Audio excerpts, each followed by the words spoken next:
Lahat ng kakampi ko sa Kongreso hindi nag-file ng impeachment complaint. Ang sabi ni BBM, lahat daw kakampi niya sa Kongreso ay hindi nag-file ng impeachment complaint. Tama ba o mali? May double meaning yung sinabi niya or naghugas kamay siya?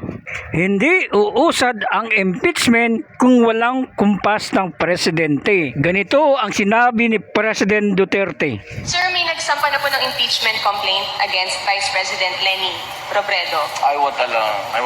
Do you think, sir, may basehan po para ma-impeach nga po siya? What are your thoughts po? Look, we just had an election. Guys, lay off. Let's stop it.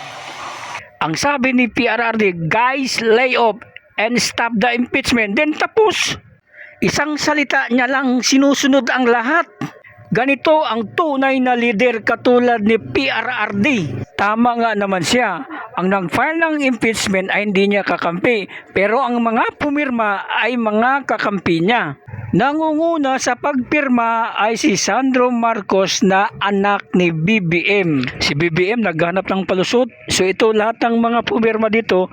So ibig sabihin ito ay mga kanyang makakampi na. File ng impeachment complaint, hindi mo masasabing kaya kong putusan o pagsabihan na ito yung gagawin mo. How many times do I have to say that? I didn't want impeachment.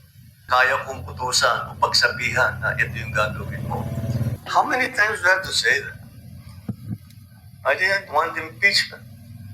Lahat ng kakampi ko sa Kongreso hindi nag-file ng impeachment complaint.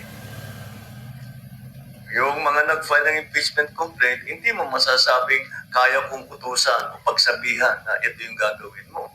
How many times do I have to say that? I didn't want impeachment. Lahat ng kakampi ko sa Kongreso hindi nag-file ng impeachment complaint.